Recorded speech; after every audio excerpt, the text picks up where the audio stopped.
aquí. Enfant terrible, bienvenido, como tal? siempre. ¿Cómo estás? La absenta en su sitio. Yo te digo una cosa, aquí sí que me descuadras un poco. Cuando hablamos de libros de misterio, libros malditos de la forma que estamos haciendo este año, me dices Moby Dick, una de las obras cumbres, ¿no?, de la literatura de aventuras universal. Sí. No sé, algo me he perdido. Bueno, ¿puede un libro que se convierte en una obra cumbre destruir por completo la vida de su autor? Pues aquí tenemos a Moby Dick, la famosa ballena blanca a la que el capitán Ahab perseguía con su tripulación en el Pequod, a lo largo de páginas tan estimulantes, tan extrañas también. La historia de nuestras vidas, todos los que, bueno, tú eres mucho más joven que yo, pero es que hemos visto películas, hemos leído los libros, No, el Capitán Ahab, no es menos familiar que los molinos de viento del Quijote o tantos otros iconos de la literatura. Creo que todo el mundo sabe de qué va Moby Dick, aunque poca gente la haya leído. Y poca gente, desde luego, sabe la página oscura. La página oscura creo que no la sabe nadie. Fíjate en este libro. Este libro es un regalo de bodas que me hicieron mis amigos Pera y Consu. Creo que es Está precioso las ilustraciones. El mejor regalo de bodas que me han hecho. Y fíjate qué falta en la portada. Claro, me lo dice. No digas nada. Lomo, que lo lean los espectadores. Portada. Claro, yo lo he visto enseguida, ellos también. Pues falta el nombre del autor. Que es una nimiedad, ¿no?, cuando se hace un libro, el nombre del autor. La editorial, esta edición es de en torno a 1930, está ilustrada, muy bellamente ilustrada por Rockwell Kent. Rockwell Kent es una persona que ya no conocemos, pero en la época era tanto más famoso que el autor, como para que no aparezca el nombre del autor de Moby Dick en la portada, y sí el nombre del ilustrador, que era una estrella. No es que le eclipsara, es que le rescató. A Rockwell Kent le había gustado mucho Moby Dick. En los años... Vamos a empezar. Moby Dick está escrito en el 51 del siglo XIX, 1851, ¿vale? Este libro es del año 30 o 20 y pico, ¿vale? Más o menos del siglo XX. Esos 70 años en los que le da tiempo a Melville a morir, a abandonar la literatura primero, a morir, a escribir, a trabajar de aduanero en un trabajo mediocre, a escribir algunas cosas más, pero sin ningún eco. Esos años son el olvido total de Moby Dick. Moby Dick desaparece, Melville desaparece, y a principios del siglo XX, con las nuevas corrientes literarias más aventuradas en el estilo, más profundas, ya ha salido el Ulises de Joyce, ya la literatura en inglés está haciendo cosas mucho más interesantes que en el XIX. Se recupera, se despierta el interés por esta novela, de la que los críticos dijeron cuando apareció cosas tan bonitas como estas que te voy a leer. ¿Cuándo apareció? Cuando apareció. En el año 51, en 1851, se decían estas cosas de Moby Dick, no hubo ni una crítica positiva. No tenemos intención de citar ningún pasaje de Moby Dick. Si hay algún lector que desea encontrar ejemplos de mala retórica, sintaxis complicada, sentimientos forzados e inglés incoherente, nos tomaremos la libertad de recomendarle este preciado volumen del señor Melville. Esta es una, tengo muchas. Así? Todas. Vamos a contar qué pasó con Melville. Melville había sido de joven ballenero. Había estado en un barco ballenero cazando ballenas, había conocido los mares del sur, los mares del norte, había sido un aventurero tremendo. Y los primeros relatos que escribió encontraron cierto eco, cierta fama, y eran relatos de aventuras muy simples. Eran como si dijéramos la historia de Moby Dick contada en una película, ¿no? Una aventura, una epopeya de marineros, de islas, Melville conocía a los caníbales, y en una de las novelas que se llama Tommy lo cuenta, ¿no? Pues eso, ese tipo de literatura fácil y para vender, ¿no? Bueno, fácil, que es muy complicado, y tú lo sabes también, ¿eh? Sí, pero fácil de leer. Nos entendemos, sí, fácil de leer. Lo que no era es Moby Dick, claro. Sí. Él ya un poco parecía que iba a tener una carrera pues de autor comercial, de autor de aventuras, de autor fácil, sencillo, que podían leer, bestseller, y empezó a escribir otra novela sobre la caza de ballenas.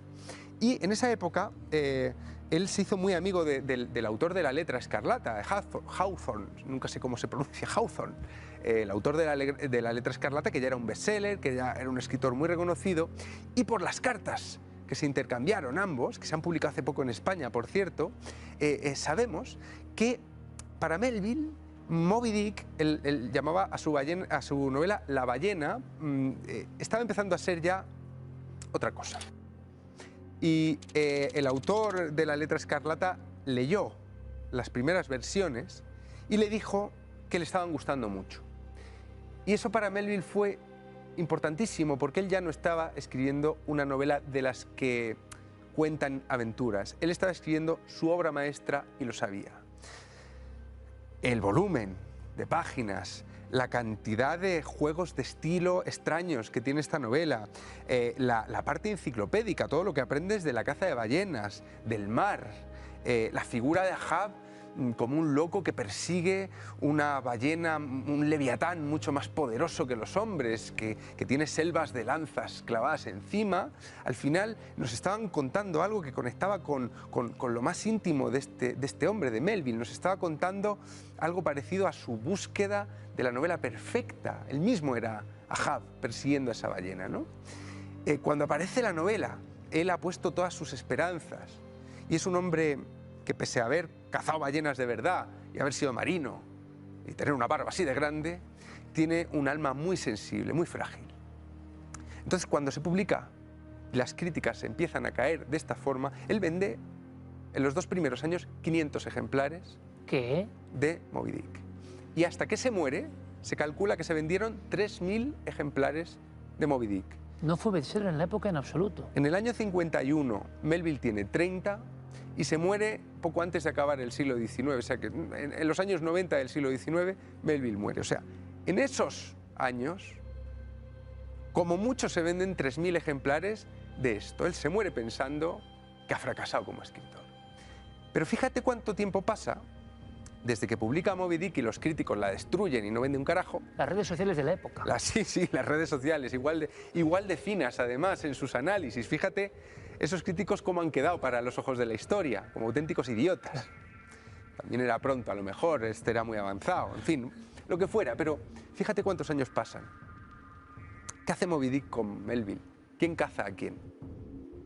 ¿Quién caza a quién? La ballena lo devora. Cosas que le pasan. Aparte de la ruina literaria, que también es una ruina económica. Porque le había puesto toda su apuesta ahí. Él quería ser novelista y esta era su gran obra. Este era su Quijote. Y es que no se puede hacer mejor una novela. Ya. Y nadie se lo reconoció. De hecho, la amistad con Hawthorne se fue deteriorando. Nadie es nadie, o sea, no hay nadie a partir del momento en que sale impresa que se pone un poco a su favor, un medio que la apoye, nada. Quizá hubo alguien, sí, pero vamos. No, las reseñas las biografías de Melville que yo he consultado... ¿Y qué le va pasando? Él deja la literatura, pero la literatura no se puede dejar, escribe algunas cosas más. Al año siguiente de Moby Dick, que es cuando publica Bartleby el escribiente, que es un relato corto y que nos cuenta la historia de un hombre que siempre que le dicen que haga algo, dice esa frase mítica de preferiría no hacerlo. Ya ese relato, aunque es muy corto, es uno de los más cortos de la literatura en inglés, ya está cargado del pesimismo que va a acabar con Melville como alcohólico. Primero, durante unos años, en los años 50 del 19, él vuelve a irse a cazar ballenas, bueno, se va otra vez, se enrola de marino, tal, pero luego cuando vuelve ya está alcoholizado, tiene hijos, su hijo a los 18 años se pega un tiro en la cabeza y se suicida, otro hijo también muere de tuberculosis, otra hija queda como una solterona medio loca, 4 hijos, los 4 historias bastante desgraciadas, salvo una. Y todo esto, según los biógrafos, se atribuye muchas veces a la amargura que hay en casa de este hombre devorado. Y él piensa en la maldición de su propia novela, de alguna manera. Él jamás podrá recuperarse. Y hay una frase que le dice en las cartas, cuando está escribiéndola, le dice que en esta novela está el demonio. Se lo dice a su amigo, el autor de La letra escarlata, le dice... Wow.